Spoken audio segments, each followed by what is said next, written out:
दोस्तों, मैंने कल आप लोग को एक वीडियो बना के बताया था कि बिहार के एजुकेशन डिपार्टमेंट में केआरपी की वैकेंसी निकाली है और मैंने आपको ये वाला नोटिफिकेशन आप सभी को दिखाया था जिसमें मैंने बताया था कि बिहार के सभी प्रखंड स्तर पर की रिसोर्स पर्सन यानी केआरपी की भर्ती निकाली गई 269 पदों पे और बिना एग्जाम का जो है यहाँ पे सिलेक्शन होने वाला है। तो फाइनली फ्रेंड जो है इस भर्ती का जो है संपूर्ण जानकारी आ चुका है, ऑफिशियली नोटिफिकेशन भी आ चुका है, ऑनलाइन भी स्टार्ट हो गए हैं। आइए समझते हैं हम इस भर्ती की संपूर्ण जानकारी के बारे में, जिसमें हम आपको जानेंगे कि इसमें योग्यता क्या रखी गई है। मैंने कल आप लोग को ये क्लियर करके जरूर बता दिया था कि हम योग्यता के बारे में अभी जो है श्योर नहीं है और आप लोग को याद होगा, और सिलेक्शन प्रोसेस के बारे में। हालांकि सिलेक्शन प्रोसेस नो एग्जाम के बेस होगा, लेकिन योग्यता में यहाँ पे बदलाव हो गया है। काम क्या करना होता है इन लोगों को, जो भी ये की रिसोर्स पर्सन, इनको काम क्या करना होता है, कितने वर्षों की इनकी जॉब होती है, सैलरी क्या मिलती है। हालांकि सैलरी यहाँ देखिए 10,000 लिखा हुआ है। उम्र सीमा क्या रखा गया है, चयन प्रक्रिया क्या है, कौन कौन फॉर्म भर सकता है, इसके अलावा किस डिस्ट्रिक्ट में कितनी वैकेंसी है। 269 तो टोटल पद है, लेकिन डिस्ट्रिक्ट वाइज वैकेंसी भी दिखा दिया गया है। और ये सरकारी नौकरी है, प्राइवेट है। इसके अलावा और भी बहुत सारी चीज़ों को हम यहाँ पे डिस्कस करेंगे, तो वीडियो को आप लास्ट तक देखिए। वीडियो बड़ा होने वाला है, लेकिन आपको बहुत ज़्यादा जो है हेल्पफुल होने वाला है। अगर जो लोग ये वीडियो को अभी यहीं छोड़ना चाहते हैं तो छोड़ के जा सकते हैं, और जो लोग सीरियस कैंडिडेट्स हैं उनसे रिक्वेस्ट है कि प्लीज़ वीडियो को आप लास्ट तक देखिए, ताकि आपको सभी इंफॉर्मेशन को पता चल सके इस भर्ती के बारे में। तो आइए जानते हैं फ्रेंड्स, पहले आपको ले चलते हैं इनके ऑफिशियली वेबसाइट पे, जहां से ये भर्ती निकल कर आ रही है। ये देखिए, ये शिक्षा विभाग की जो है एनआईसी की वेबसाइट है, देख रहे हैं ना। इसी वेबसाइट से आपको फॉर्म को भरना है, education department government of Bihar. और यहाँ देखेंगे इनका जो है ऑनलाइन भी स्टार्ट कर दिया गया है, यहाँ इंस्ट्रक्शन वगैरह दे दिया गया है। अगर आप फॉर्म भरना चाहते हैं तो भर लीजिएगा। कुछ ही देर बाद जो है आपको फॉर्म भरने वाला एक वीडियो हम लेकर आएंगे, कैसे फॉर्म को भरना इस भर्ती के लिए। और यहाँ इंपोर्टेंट डेट वगैरह भी दे दिया है, सॉरी इंपोर्टेंट डॉक्यूमेंट्स क्या क्या लगेंगे फॉर्म भरते समय, ये सब भी इन्होंने यहाँ पे दे दिया है। और यहाँ से आप जो है एडवर्टाइजमेंट को भी डाउनलोड कर सकते हैं, आप भी फुल नोटिफिकेशन पढ़ सकते हैं। मैंने आपको डायरेक्ट लिंक जो है इसका डिस्क्रिप्शन बॉक्स में प्रोवाइड कर दिया है, या dshelpingforever.com की वेबसाइट से भी आप जा सकते हैं। अब समझते हैं इस भर्ती की संपूर्ण जानकारी के बारे में, जो कि मैंने यहाँ पे देखिए हाईलाइट करके रखा हुआ है, ताकि हम आप लोग को आसानी से समझा सके। वीडियो लंबा होगा अगर मैं बोल रहा हूँ, लेकिन आपको पूरी इंफॉर्मेशन यहाँ पे देने वाला है। ये देखिए, ये काम क्या करना है। देखिए, महादलित, दलित एवं अल्पसंख्यक अति पिछड़ा वर्ग अक्षर आंचल योजना के अधीन संचालित कार्यक्रम के अंतर्गत कार्यरत उत्थान केंद्रों एवं तालीम मरकज केंद्रों के अनुश्रवण प्रबोधन हेतु ब्लॉक स्तर पर केआरपी यानी की रिसोर्स पर्सन के रिक्त पदों पर चयन करने के लिए ऑनलाइन माध्यम से आवेदन पत्र प्राप्त किए जाना है। देखिए, महादलित, दलित, अल्पसंख्यक, अति पिछड़ा वर्ग, ये समझ के आप ये मत समझ लीजिएगा कि सिर्फ यही कैंडिडेट फॉर्म भरेंगे, नहीं। ये एक प्रकार की अक्षर अंचल योजना है जो इन लोगों को बहुत ज़्यादा मदद करता है। इस प्रकार के जो भी वर्ग से आते हैं उनको मदद करता है, जिसको अक्षर अंचल योजना के अधीन रखा जाता है, और उनको जो है ना एजुकेशन के फील्ड में, योजना के फील्ड में जो है मदद मिलता है बहुत ज़्यादा। तो इन लोगों को हेल्प के लिए आपको जो है ना की रिसोर्स पर्सन यानी केआरपी की जो है भर्ती यहाँ पे करी जानी है। आगे हम डिस्कस करेंगे ये भर्ती कितने वर्षों का होता है, ठीक है ना, सब चीज़ हम बताएंगे। वीडियो को आप लास्ट तक देखिए। अब यहाँ देखिए, इसके लिए इनको काम क्या करना होता है, तो 20 दिन का अनुश्रवण करेंगे, जिन्हें अनुश्रवण भत्ता के रूप में 500 रुपये प्रति दिन के हिसाब से सैलरी मिलेगा।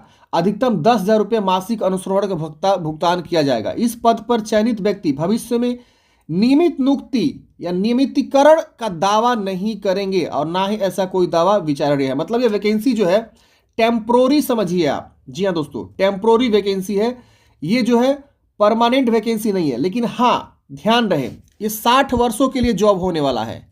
आपकी एक बार यहाँ नौकरी लग जाती है ना, तो अगर कोई भी दिक्कत नहीं होती है तो पूरे 60 वर्षों तक आप यहाँ काम करेंगे। मैं आपको आगे जो है बताऊंगा किस प्रकार से कहाँ लिखा हुआ है 60 वर्षों तक, तो ये चीज़ को विशेष ध्यान देना है। लेकिन यहाँ पे नियमित नियुक्ति के लिए आप कोई भी दावा नहीं करेंगे।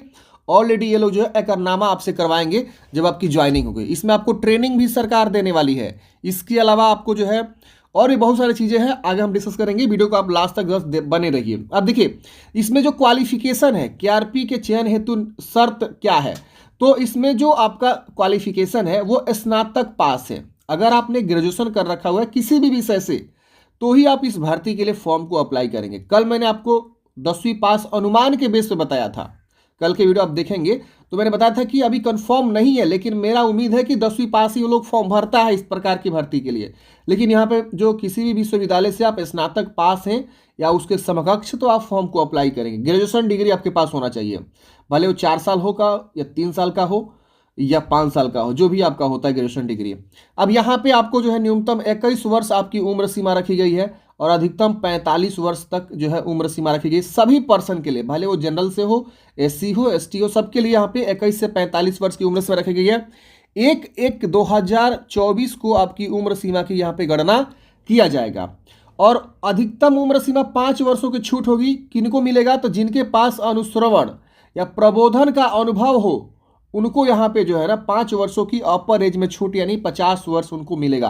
तो जिनके पास ऑलरेडी इस भर्ती का यानी केआरपी का जो है ऑलरेडी एक्सपीरियंस हो उनको यहाँ पे मिलेगा। अब यहाँ देखिए ये लिखा हुआ है कि केआरपी का पद अवैतनिक एवं पूर्णतः अस्थायी प्रकृति का है, मतलब ये अस्थायी भर्ती है, आपको कभी भी निकाला जा सकता है। लेकिन सब कुछ सही रहा ना तो आपको मैंने बताया ना 60 वर्षों तक आपकी ये जॉब रहने वाली है। साक्षरता अभियान के लिए स्वेच्छा के समय देने वाला स्वयंसेवक व्यक्ति इसके लिए आवेदन दे सकता है। एक तरह से समझिए आप एक स्वयंसेवक ही रहेंगे और 10,000 सैलरी है। हो सकता है कि सरकार यहाँ पे अगर अच्छे से आपका ध्यान दे दे, जिस तरह से मकरज का तालीम मकरज का, इसके अलावा शिक्षा सेवक की जो आपकी सैलरी है बढ़ा के मतलब 22,000 कर दी गई, उसी तरह से हो सकता है इन द फ्यूचर में कि इसकी भी सैलरी आपको 20 से 25,000 कर दी जाए। लेकिन आप लोग जरूर मतलब ज्वाइन हुई, क्योंकि आपका जो काम होगा ना वो आपका जो है ना ब्लॉक स्तर पे होगा। यहाँ देखिए लिखा हुआ है केआरपी का मुख्यालय प्रखंड कार्यालय होगा, यानी जो आपको रिपोर्टिंग करनी है, जो आपका ऑफिसेज होगा वो आपके अपने ही प्रखंड में होने वाला है। ये सब चीज़ आप देख सकते हैं। इसके बाद से इनको काम क्या करना है पहले समझिए। देखिए कार्यक्रम के लिए योजना, कार्यान्वयन, अनुश्रवण, मूल्यांकन, प्रशिक्षण, प्रतिवेदन तैयार करने की दक्षता आपके पास होनी चाहिए। अब देखिए थोड़ा सा और मैं आपको नीचे ले चलता हूँ, यहाँ पे मैं आपको थोड़ा सा और जानकारी बताता हूँ कि आपको काम क्या करना है। देखिए यहाँ पे पहले एक चीज़ और मैं बता देता हूँ कि आप थोड़ा सा समझेंगे ना तो यहाँ पे आपको और चीज़ें समझ में आएगी। देखिए डिस्ट्रिक्ट वाइज वैकेंसी यहाँ पे इन्होंने बता दिया कि कौन कौन से डिस्ट्रिक्ट में कहाँ कितनी वैकेंसी है। और यहाँ पे एक बहुत इंपॉर्टेंट बातें बताता हूँ कि आपको काम क्या करना है। देखिए यहाँ पे आपको जो है ना जो काम करना है वो मैं आपको समझा देता हूँ। यहाँ नीचे मैंने हाईलाइट करके रखा हुआ है। देखिए यहाँ पे इनको जो काम करना है वो देखिए यहाँ पे लिखा हुआ है। ये देखिए केआरपी अपने कार्य क्षेत्र वाले प्रखंड के निर्धारित टोलों में संचालित साक्षरता केंद्र एवं कोचिंग सेंटर का अनुश्रवण एवं प्रबोधन करेंगे।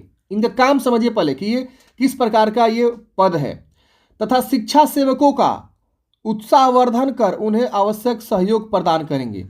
यह उनका दायित्व होगा कि उनके कार्य क्षेत्र के अंतर्गत आने वाले टोले के सभी बच्चे प्रतिदिन विद्यालय जाएं तथा महिलाएं साक्षात्कार प्राप्त कर जागरूक बने एवं उन्हें सरकारी योजनाओं का लाभ मिल सके। तो इस काम के लिए आपको सरकार यहाँ पे हर एक ब्लॉक में की रिसोर्स पर्सन यानी मुख्य स्रोता व्यक्ति जिसको बोलते हैं, यहाँ पे जो है केआरपी का वैकेंसी यहाँ पे निकाली गई है। मुख्य स्रोता व्यक्ति की रिसोर्स पर्सन आपका जो है पद का नाम रहने वाला है और काम आप यहाँ पे देख सकते हैं। यहाँ पे आप भी पढ़ेंगे तो आपको समझ में आ जाएगा कि आपको काम क्या करना है, इसका दायित्व क्या है, कर्तव्य क्या है, किस कार्य के लिए इनको जो है यहाँ पे अपॉइंटमेंट किया जा रहा है सभी ब्लॉक में। तो ये सारे जो है वर्क आपके रहते हैं, यहाँ पे लिखा गया है, आप यहाँ पे समझ सकते हैं। यहाँ पे भी एक लाइन लिखा हुआ है फ्रेंड्स की ये देखिए प्रत्येक 3 वर्ष पर केआरपी का स्थानांतरण भी जिला स्तरीय समिति द्वारा जिले के दूसरे प्रखंड में किया जाएगा। यानी आपको ट्रांसफर भी यहाँ पे हो जाए 3 साल बाद, देख रहे हैं, दूसरे प्रखंड में आपको यहाँ पे ट्रांसफर किया जा सकता है। अब देखिए यहाँ लिखा हुआ है कि केआरपी की रिसोर्स पर्सन का चयन 60 वर्षों की आयु या योजना की समाप्ति जो पहले हो तक कार्य किए जाने हेतु किया जाएगा। देख रहे हैं ना, 60 वर्षों तक की आयु तक आपकी जो है यह चयनित हो रहे हैं आप लोग, और इसीलिए भर्ती जो है आपको जल्दी से देखने को नहीं मिल रहा था। आप लोग यार भर्ती आप बहुत दिन बाद हम भी देखे हैं, हम अपने लाइफ में इस प्रकार की भर्ती पहली बार देख रहे हैं।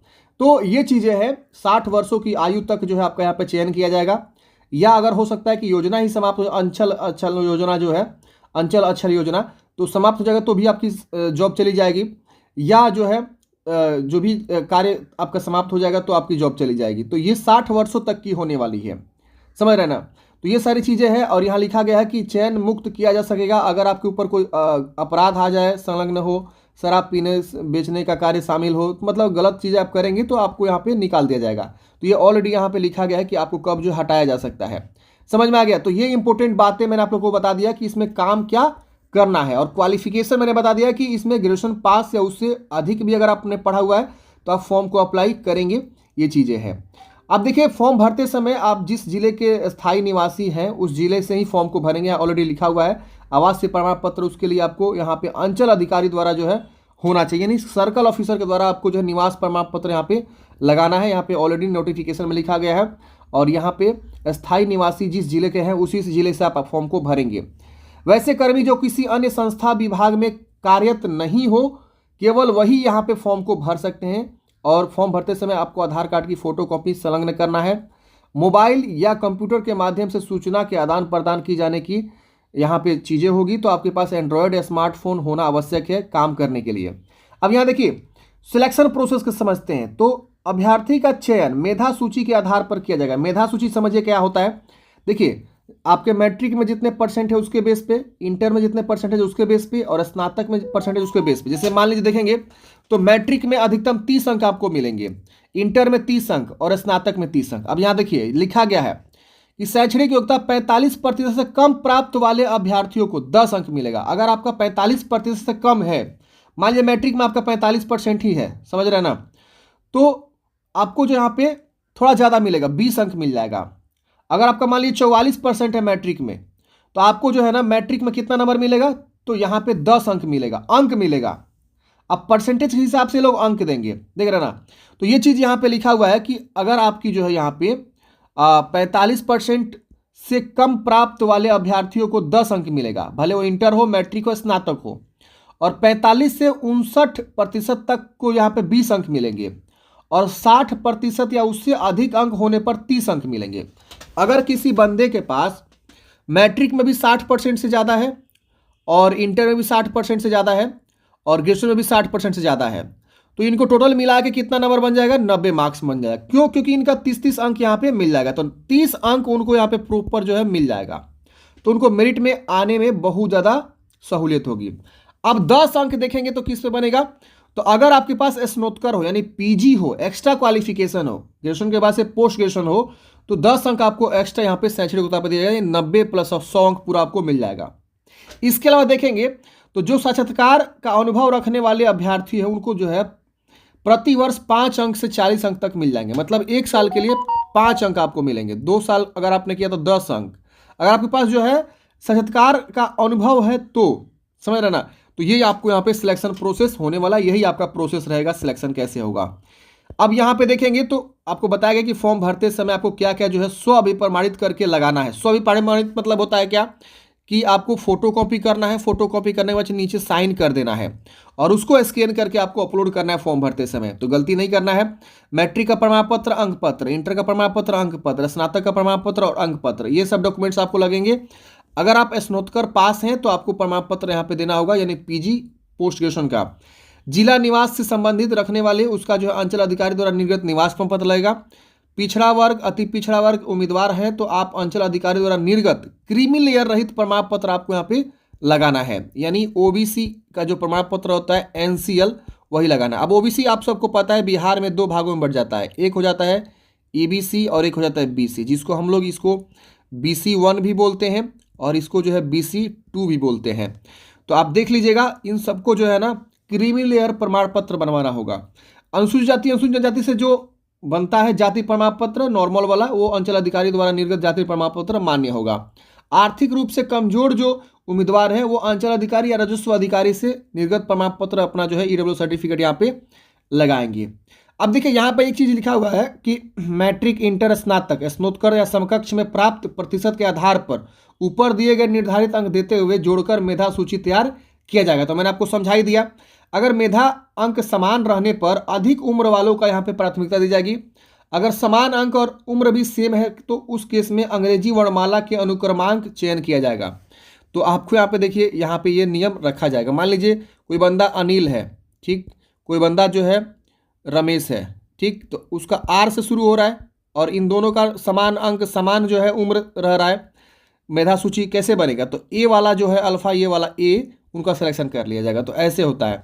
अब यहाँ लिखा गया है कि आपको जो है नियोजन से पहले शपथ पत्र, आपको एकरनामा यहाँ पे दायर करना होगा, ताकि कभी भी स्थायी नियोजन या वेतन की मांग नहीं करेंगे। तो ये ऑलरेडी सरकार यहाँ पे लिखवा ले रही है कि आप जो है कभी भी दावा नहीं करेंगे स्थायी नियोजन के लिए और वेतन की मांग भी नहीं करेंगे। तो ये चीज़ आप यहाँ पे देख सकते हैं। इसके अलावा और भी बहुत सारी चीज़ें, जिलावार पैनल तैयार, संबंधित जिला कार्यक्रम पदाधिकारी को उपलब्ध कराया जाएगा। यानी राज्य के जितने भी NIC वेबसाइट है जिला, वहाँ पे आपको जो है इसका फाइनल मेरिट लिस्ट देखने को मिलेगा। और जिला स्तर पर चयन के लिए जिला पदाधिकारी की अध्यक्षता में समिति गठन की जाएगी। इसके अलावा लिखा गया है कि अपने गृह जिला के लिए उपलब्ध रिक्त पदों के विरुद्ध ही आवेदन कर सकेंगे। आवेदन ऑनलाइन के माध्यम से करना है। वर्तमान में उपलब्ध इतना रिक्तियों का जिलावार कोटिवार विवरण एवं चयन से संबंधित मार्गदर्शिका एवं अन्य विवरण साथ साथ आवेदन विहित पत्र वेबसाइट पर मिलते रहेंगे। अब देखेंगे तो ये इसका जो है जिलावार भर्ती है। पटना में कितनी वैकेंसी है, नालंदा में, बक्सर में, भोजपुर में, रोहतास में, कैमूर में, कुल पदों की संख्या और रिक्त KRP पदों की संख्या। तो यहाँ पे आपको दे दिया गया है जिला वाइज, डिस्ट्रिक्ट वाइज वैकेंसी कि किस जिला में कितनी वैकेंसी है। और कैटेगरी वाइज भी देखेंगे, अनारक्षित के लिए, EBC के लिए, यहाँ पे अनारक्षित महिला के लिए, अनुसूचित जाति के लिए, पिछड़ा वर्ग, आर्थिक रूप से कमजोर वर्ग के लिए, यानी हर कैटेगरी के लोग फॉर्म भर सकते हैं। देख रहे हैं ना, आप ये मत सोचिए कि मैं सिर्फ जनरल हूँ तो फॉर्म नहीं भर सकता हूँ, आप भी फॉर्म भर सकते हैं, कोई दिक्कत नहीं होने वाला है। तो इस तरह से आप वैकेंसी देखेंगे, सभी जिला का आ गया है। यानी टोटल पूरे बिहार में 534 जो है ब्लॉक हैं। तो 534 जो है कुल रिक्त पदों की संख्या है, जिसमें से 269 पदों पे यहाँ पे जो है वैकेंसी निकाली गई है। बाकी लोग ऑलरेडी वर्क कर रहे हैं। तो यहाँ देख सकते हैं ना, पूरे बिहार में 534 ब्लॉक आपको देखने को मिलेंगे, जिसमें से 269 पदों पे भर्ती यहाँ पे निकाली गई है फिलहाल के लिए। अगर आगे फ्यूचर में और भी रिक्त पद खाली होते हैं तो और भी वैकेंसी यहाँ पे निकाली जाएगी। तो ये मैंने ऑलरेडी यहाँ पे बताया, ये सारी चीज़ें जो कि मैंने आपको बताया, सिलेक्शन प्रोसेस, उम्र, क्वालिफिकेशन, सैलरी, ये सब मैंने आपको ऑलरेडी यहाँ पे जो है बता दिया है। आप यहाँ पे देख सकते हैं। तो आशा करता हूँ फ्रेंड्स, हमने आपको पूरी इन्फॉर्मेशन देने की जो है कोशिश किया हुआ है। इसमें आपका जो है कितने वर्ष की जॉब होगी, इसके अलावा हमने बात किया योग्यता, काम क्या करना है, सैलरी, चयन प्रक्रिया, उम्र, फॉर्म कौन भरेगा, जिलावार पद, क्या ये सरकारी नौकरी है कि प्राइवेट है। तो देखिए, ये एक तरह से समझिए सरकारी ही नौकरी है, लेकिन क्या है, अस्थाई है। क्या है, अस्थाई है, क्योंकि अस्थाई में आपको कभी भी हटाया जा सकता है। इसकी कोई गारंटी नहीं है कब आपको हटाया जा सकता है। लेकिन यहाँ लिखा हुआ है कि नियोजन का जो यहाँ पे अवधि होगा वो 60 वर्षों तक होगी, अगर आपके कोई भी दिक्कतें नहीं होती है तो। और जब तक ये योजना चलेगा तब तक ये आपको जॉब में आप रहेंगे। और ये सारी चीज़ें यहाँ पे ऑलरेडी लिखा हुआ है। फिलहाल 3 वर्षों के बाद आपको जो है दूसरे प्रखंड में भी यहाँ पे ट्रांसफ़र किया जा सकता है। ये चीज़ यहाँ पे ऑलरेडी लिखा हुआ है। तो आशा करता हूँ आपको सारी इन्फॉर्मेशन मैंने दिया हुआ है। फॉर्म भरने का प्रोसेस हम नेक्स्ट वीडियो में लेकर आ जाएंगे बहुत जल्द जो है, क्योंकि आवेदन स्टार्ट हो गए हैं। तो हम पहले आपको फॉर्म भर के भी बता देंगे, कुछ ही देर बाद आपको जो वीडियो भी मिल जाएगा। मिलते हैं फ्रेंड्स किसी नेक्स्ट वीडियो में। आपका दिन शुभ हो। जय हिंद।